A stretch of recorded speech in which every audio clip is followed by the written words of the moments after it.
Hi, and welcome to Gen Friends. I am Cheri Hudson-Passy from Carolina Girls Genealogy, and I am excited that you are joining us tonight. We will be talking about Day 10 of Relative Race and Long Lost Family. And with me tonight is our great panelist, Mary Kircher-Roddy from MKR Genealogy. Hi, Mary. Hi, how you doing?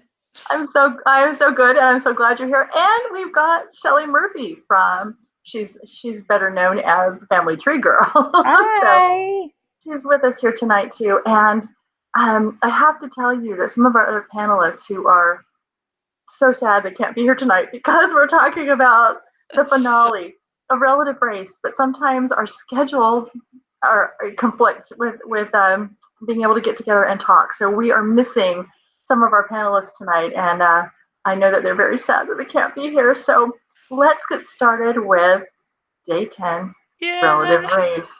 All right. I was going to bank money on that if you guys remembered from the Okay, so did anybody guess where they were going to start from? I thought they were going to DC. I thought they were going to some kind of stadium somewhere. I did too. Yeah. Where'd they go? Where? Mary, start us off. Where were they? Philadelphia. Yeah.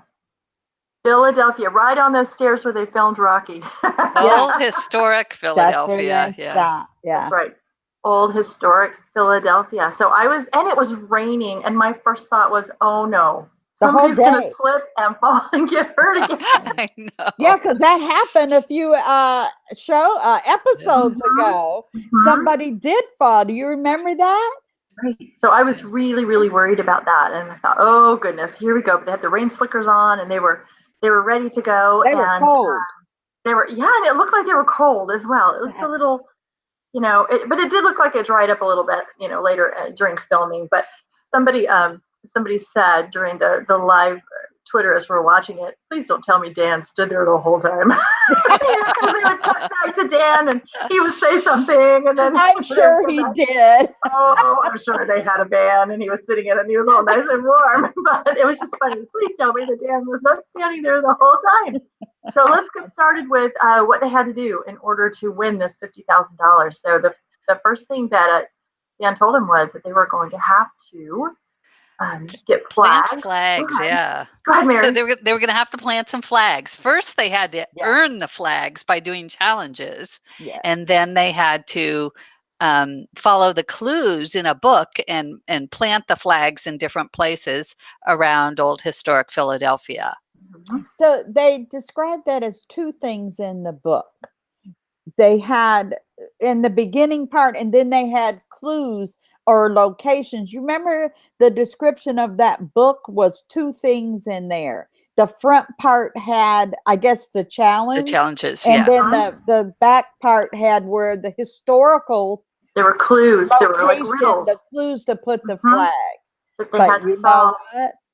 Well, I'll wait. You'll wait. Don't. Yeah, wait. So when they're standing on the stairs and they're told they needed to start these games before they can even get the book and flags to get going, they had challenges to start off with, which was really funny. And the first one was a tic-tac-toe game. And they run down those stairs and they grab these big discs to play tic-tac-toe against one another, and they're sliding all over the place. Yes. My first thought was someone's going to get hurt. I was concerned on that one. Exactly. I thought someone was going to fall. Team Green won that one and grabbed the flag. So they were one flag ahead. But remember, they all had Day 10 benefits. Well, and Team Green had a flag already from Day 10 benefits. So after that the first flag challenge, and the piece of paper. Yeah, they were two up. So then they went to the eating challenge, which was disgusting. Nasty. It was so disgusting. They had to eat a Philly cheesesteak, when you think about it, would probably be good, but they were saying it tasted terrible. And then they had this blue, drink. It was candy corn. Like who? And it looked like it was pretzel. Was it pretzels in it? Yeah. Well, no, they had candy corn, and then they had a pretzel that they had to also eat. But Team Red had a great strategy. Yeah, they put it in their food in the drink. Yeah. And that's even more disgusting. I mean, just slid all the way down. Oh, not my favorite. So they won that one. So then they got a flag. So at least they had a flag. And then the last the last challenge was the garbage can game, which again would be great to play at a family reunion because they had the garbage cans, and then the other teammate was throwing a frisbee, like a disc, frisbee. Yeah. They probably couldn't say frisbee because that's a name. That's why they were calling them discs. Wait, did you skip the chickens? Well, we haven't gotten there yet. Okay. No, we haven't gotten there yet. So they were throwing those, and the other teammate had to bat them into the cans. That was hilarious. That was really funny. That was really, really funny. So and then red team won that one, right? And so they were, yes. So then they run down and they get their little thing to put their flags in, and they get their book, and then they're off and running, and they've got to read the clues, and they've got to plant those flags.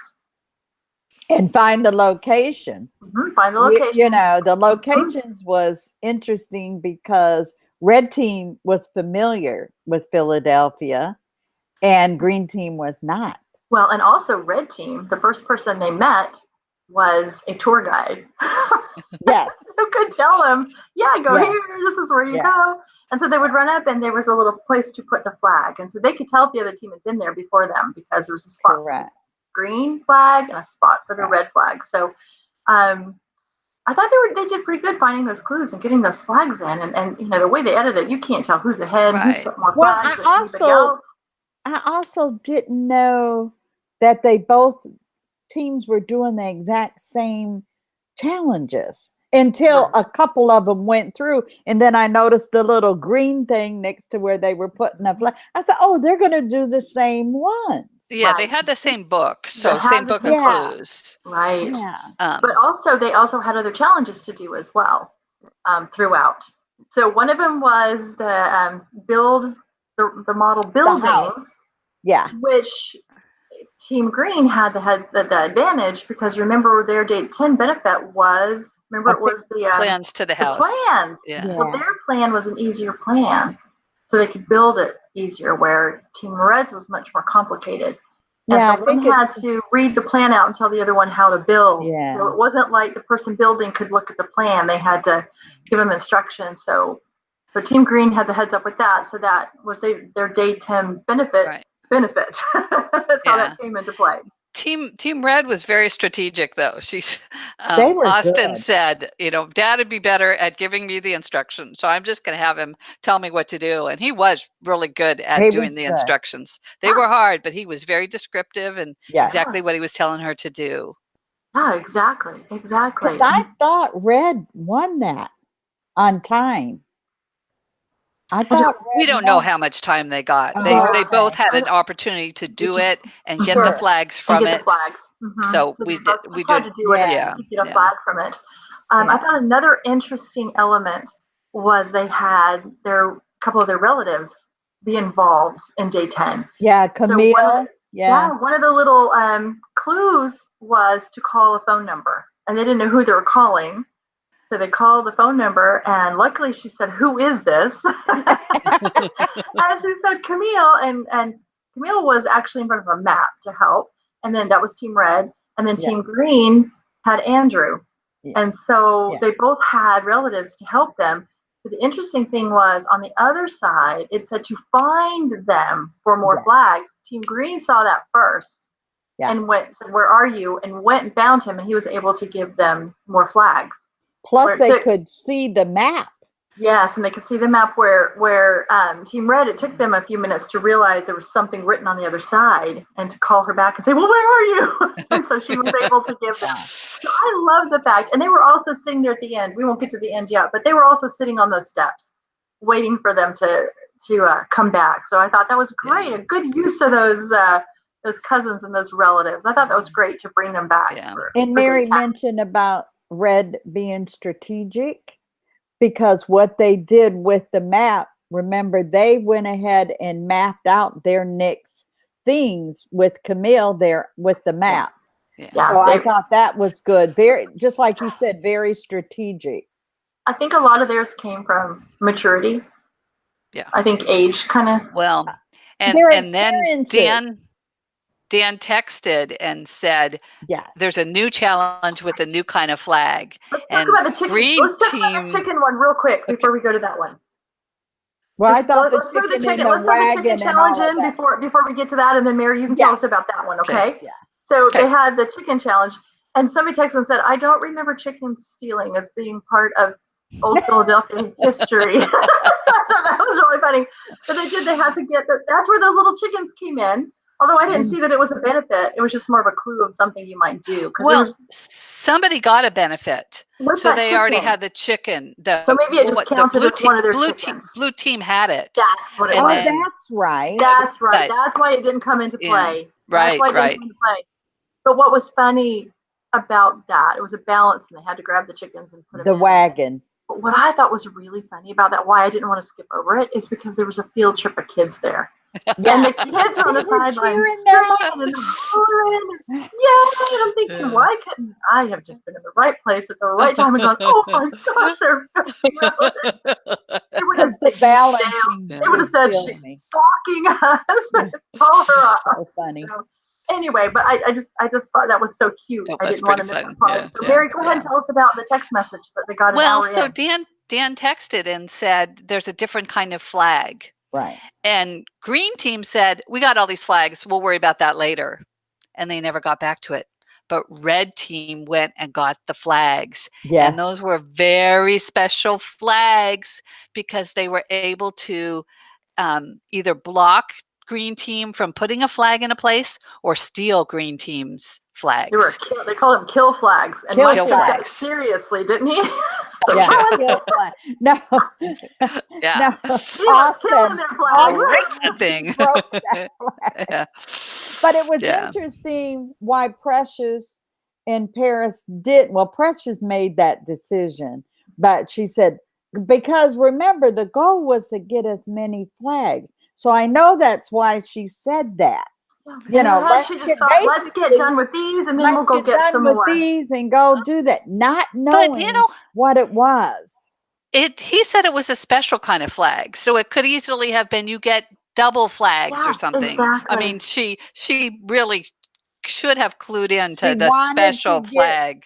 But I get what she's saying. Let's deal with these, then we'll go there. And they never went back, unfortunately, because they had 11 and they had 10.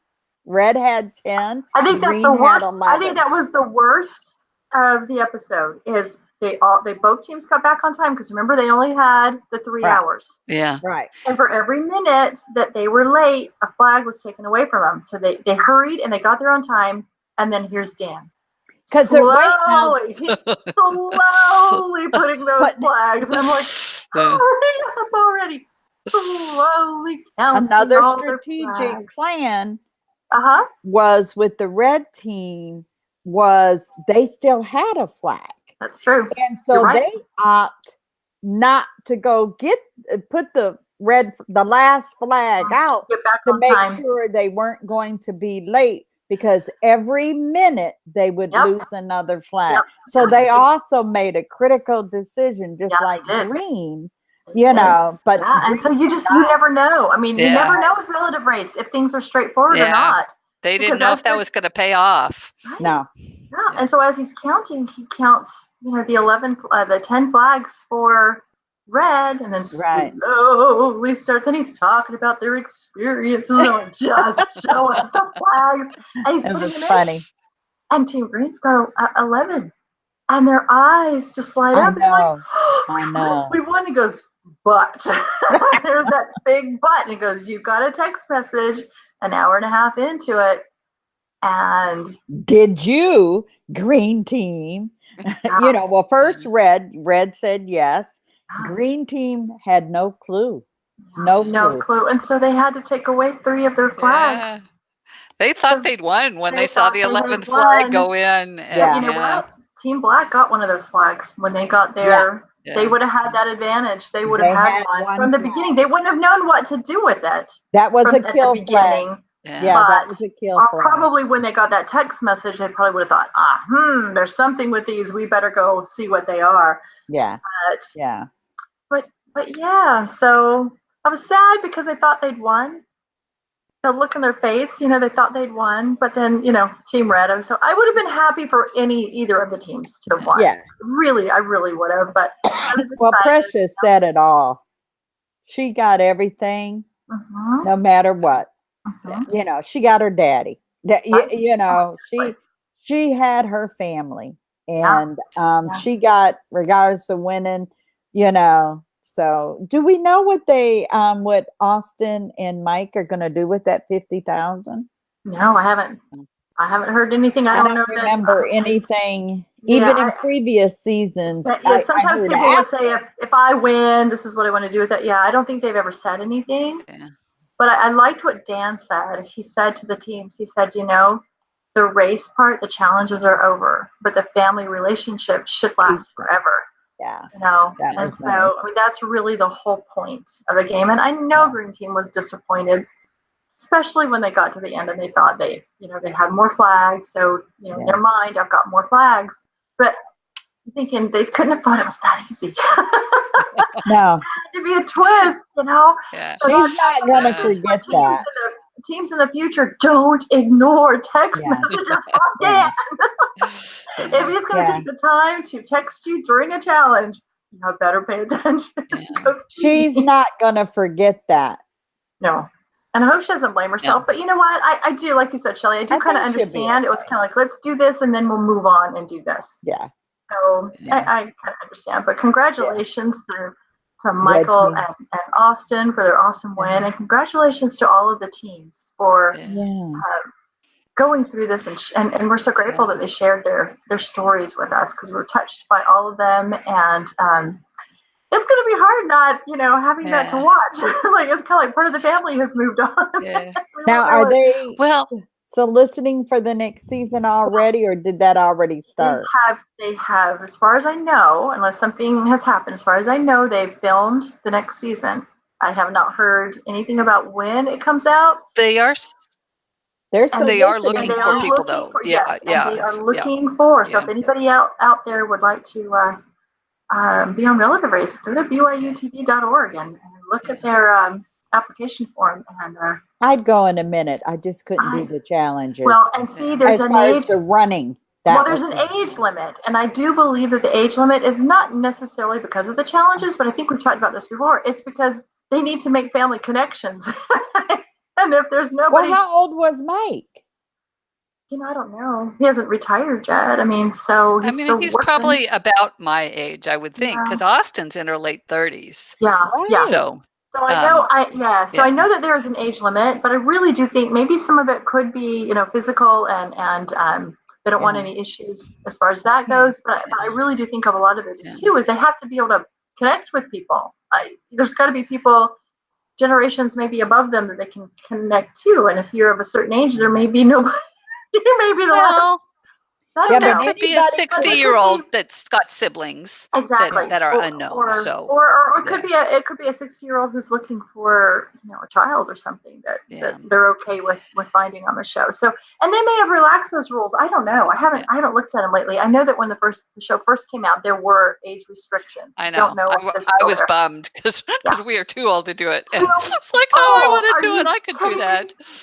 Yeah. So I do have to say, I was really excited that it was the old guys that won. Yeah.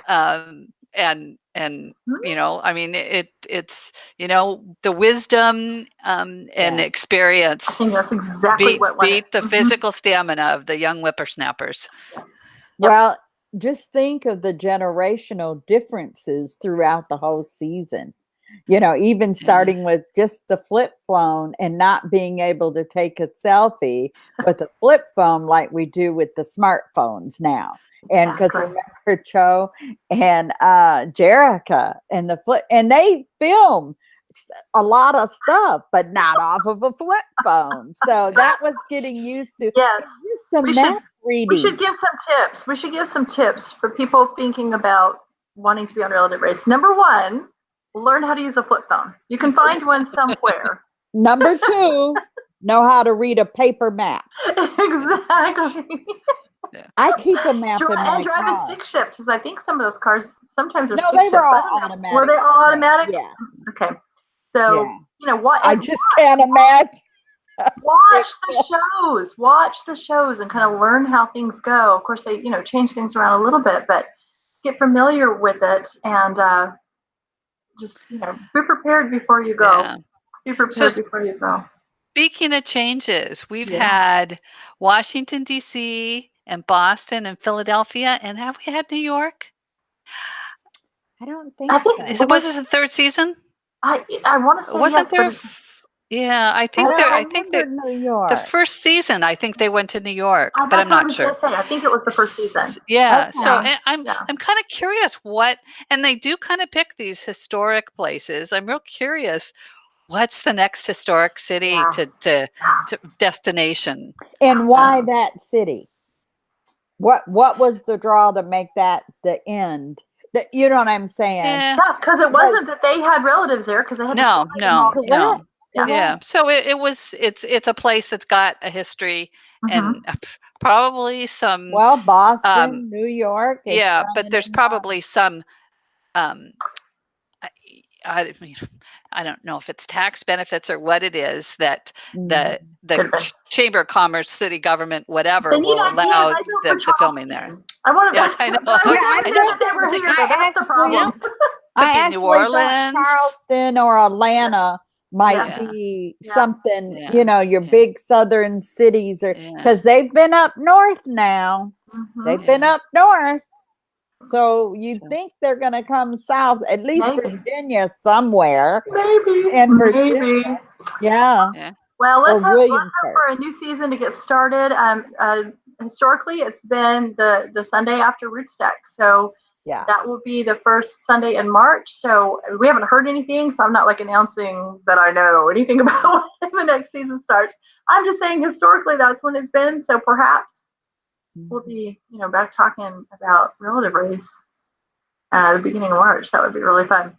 Yeah. We need to move on and go to the last episode of Long Lost Family, and that one we had Luann, who was searching for her biological son, and we had Angie, who was looking for her biological father. So, anybody want to take one of those and run with it? Go ahead, Mary. So Luann, she was pretty young when she got pregnant, and she was trying to find her son. Her parents were not together, and her dad was married to someone else. And when Luann got pregnant, the stepmother said, "You're not a good influence on my young children. You can't stay here." And then she reached out to her mom, "Can I come stay with you?" And the mother said no. So she's pretty much on her own, having to deal with being pregnant and what was she going to do. And, at that point she had no support and no way to take care of the child. So she decided to put him up for adoption. She really didn't want to. You could tell she really didn't want to. And she took care of him for 3 days, fed him. Yes. He laid in the bed with her. And did she took pictures?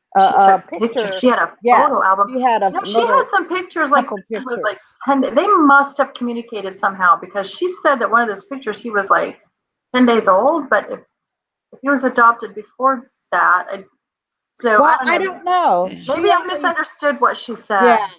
But she did. She had a photo album that she had kept. Which is interesting that those homes, and there used to be one down the street from where I lived, and where I was born and raised in Grand Rapids. One of my friends went there, and after you have that baby, just like we're seeing on these shows, bye. You got to go. You have to go.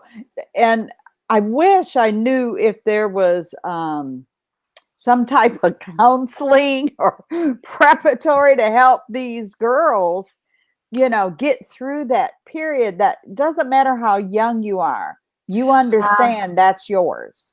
I guess it depends on the agency and whomever you use, because I know that I used to do some volunteer work with young girls who were pregnant, and they were trying to decide to either parent themselves, the child, or give them up for adoption. And there was counseling for either. There was no pushing one way or the other.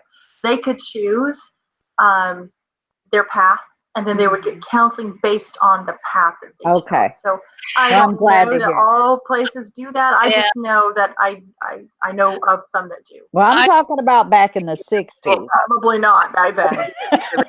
Back then it was, you're a bad kid. You did this thing. Yeah. We're taking the baby you from were you. hidden, or you had to go off to the aunt in another state or something. Mary, what were you trying to say? I think that the counseling and the other things are more recent development. I think so too. It was, a punishment for your bad behavior, and I think that psychologically, I think there's probably been a lot done in the last couple of decades about bonding and how important that is, because I think sometimes children weren't necessarily placed quickly either. Right. And those kids can have, trouble with bonding issues when they grow up. That is very true. I thought it was interesting how they were able to find her son. And what they did was they went to ancestry.com and they looked at all the males that were born in public records. They in the index, they looked at all the males that were born on that date in that place with the name that she had given him. But of course, they couldn't find that. So then they just had to make a whole list of all males who were born on that date in that place and start making phone calls. I can't even imagine those people that, of course, had nothing to do with them getting these phone calls. Were you placed for adoption? They're probably like, what on earth? When was the last time you went to the death index like that with a date? And I do that. I do it with name, first name, or just, especially if it's not a common name. Very seldom do I stick dates in there because I always think they're inaccurate before I think they're accurate. Thinking something's going to be wrong, or, the location or something. So I go a long way around before I get back to the dates. Well, and I can't help but wonder, they had this whole list of names and they get through it. Yeah. And what if they'd gotten to the end? It's like, okay, because every single one of those people that you called could have had a motivation to lie and say, no, I wasn't. Yeah. So, I guess the only thing you could do at that point was maybe do some DNA and find them a different way.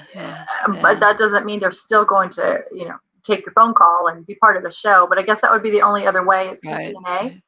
But he did admit, yes, I was adopted, and came in and met and talked. And he was real nervous about not when he met his birth mom, but just talking about the whole being adopted. He always knew he was adopted. He didn't have issues with that. He didn't have problems growing up or anything like that. He's happy. He's been very happy. I think what made him so nervous, he just was kind of overwhelmed with, oh, she's looking for me, and oh, she wants to meet me. And it was never, I don't want to meet her. You could just feel his anxiety. Right. As they were filming that. Well, and with enough episodes, I mean, if he'd watched a show like Long Lost Family, or had friends who were adopted and had, seen a not good reunion, he might have been a little gun shy, just regardless. Sure. That's a very good point. That is a very good point. We don't know what he's heard about meeting and things like that. So, and it didn't seem to me that he had ever tried. He didn't say that he'd ever tried to find her. No. So, but they met, and she was in the middle of making a blanket for him, which I thought was really sweet. That she was putting together this blanket and just gave him the story of why, and he seemed very accepting of that and wasn't upset with her. Okay, okay with it. It wasn't too gushy. Sometimes it's a little too overbearing with the with the birth parents. I think it's sometimes overbearing, and the poor person sitting there like, oh, so I don't know you. I don't know you. Let's get to know each other a little bit. I'm glad we found each other, but That's overwhelming. A step at a time. So their stories seem to be okay, and then we move on to our Angie, who had such a sad story. Shelley, do you want to start us off with Angie and her mom passing away? Well, when she was born, her mom had an aneurysm, wasn't it? Yes. And she died during her childbirth. She was dead by the time Angie was born. I mean, so she was raised by her grandparents, so she knew about her mother. She grew up knowing about her mother, but not her father. But some only some things about the mother. There was a lot that she wasn't aware of. Right. Well, but she was there with the grandparents, so she would have seen pictures of her mother and things like that. But she didn't know about the father and the mother per se. Well, it sounded like that she kind of left home and was living in communes and things like that. So there probably was this disconnect, and so they couldn't tell her, your mom was here for this reason and had you, and this was the dad, and this is what she was doing and why she was there. So she didn't have any of that story. And she said that one of the reasons she wanted to find him was to see if he could tell her more about her mom. That's true. That's true. That's true. So DNA is how that came to be. That was DNA connection. Now, I do have a question. And he knew when she taught, when the father had talked to Chris or Lori, I can't remember which one right now. I think it was Chris. Chris. He knew that she died at birth. So he knew that. Do you because he said he did. He had an aneurysm. And I thought, well, that's strange. Did you not try to get, I wanted to say, did you not go get your child? He kind of made it sound like, well, the grandparents had her. I don't think he, at that point. Was he not ready, or was he? I don't think that he. Yeah. I think he was okay. Teenagers. She'll be okay. She's with her grandparents. It didn't sound like to me at that point. But it did sound, I don't know who the woman was sitting next to him. I don't know if that was his wife. His wife. Wife. Okay. Yeah. Okay. She did say that they had tried eventually to find her. But what I thought was really interesting was when Chris was saying, what do you want her to know? Were there things about her mom? What can you tell her? He said there are some secrets that should be left unsaid. Commercial break. So then they come back and he's like, wait a second. Yeah, there's secrets, but isn't she entitled to know her story? Yeah. And I think that took him back, the dad, a little bit. And so that's when he hesitated, but then he talked about her being in the commune, that she'd lived in several different communes, and he couldn't remember how they met, and a lot because he'd had a stroke. Correct. But then I thought, you're remembering a lot as the story goes on, even though you had that stroke. But maybe that stroke story was supposed to kind of say, I don't know. Well, I'm so glad that easy out. Easy out, but then he started feeling more comfortable. Exactly. Yeah, I'm just so glad that she did find him. Mom has an aneurysm. Dad had a stroke. She might not have known any of this medical type information. So I'm just glad that she found him. He did say that the mom had epilepsy. Correct. Yeah. Correct. Yeah. So she needed to know that. I think she needed to know that. Yeah. So. But the big secret was that mom had had an affair. Mom was been with another guy, and so that's why he broke up with her. Yeah. And then he had heard from a friend that she'd had the baby and that she'd died, but the baby had been sent to live with the grandparents. So we don't even know the time frame. It could have been a month later. It could have been, Yeah. Obviously he wasn't keeping tabs, and a friend, had to tell him. So I don't know. Maybe part of him thought, well, if she's done this once, she may have done it again, and maybe this baby's not mine. So maybe he just wasn't all that gung-ho about, and maybe in the hurt that he had at that time period. Who knows? Who knows? But there's probably details he didn't remember because of the stroke. Right. But again, it they met, which is good. And she says, I have a dad. Yes. So she'd never had a dad because her grandparents, and she said, I wouldn't change any of that for anything. My grandparents were wonderful people. Yeah. I just need to know this piece of the puzzle. Yeah. And so I thought it was sweet how she said, I have a dad. So because there'd been Hit nobody the in her heart. life to feel that. She didn't have a man, a parent, a father in her life.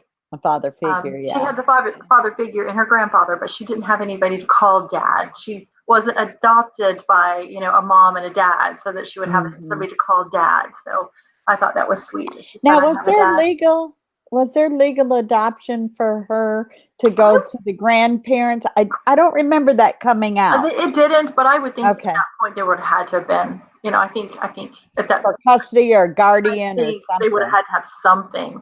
Yeah, which would be interesting because you would have thought they would have had to have found the dad for him to sign off. Yeah, because that wasn't that long ago. This is not something that happened in the 50s. If the mom didn't name the dad, and the grandparents didn't know who the dad was, who did they contact? And so that could be the issue too. They didn't have anybody to contact. They didn't have a name. So and it really sounded like the mom was 19 years old and left home and went to live the commune hippie lifestyle. Right. Yeah. And her parents, I don't think knew anything really about her life, what she was doing. Yeah. Yeah, exactly. So good shows though. Good shows. A good week of Genealogy TV. I'm going to miss Relative Race. Yes. I can't believe that we've already made it to day 10 and we have a winner. Can't wait till the next season. And I can't wait to meet again and have another Gen Friends with you ladies and anybody else who wanted to be on our panel, wants to join our panel and talk about more Genealogy TV or whatever's going on in the genealogy community. So thank you so much for coming and talking tonight. I appreciate it. And we will see you next time on Gen Friends. Bye, everybody. Bye. Bye-bye.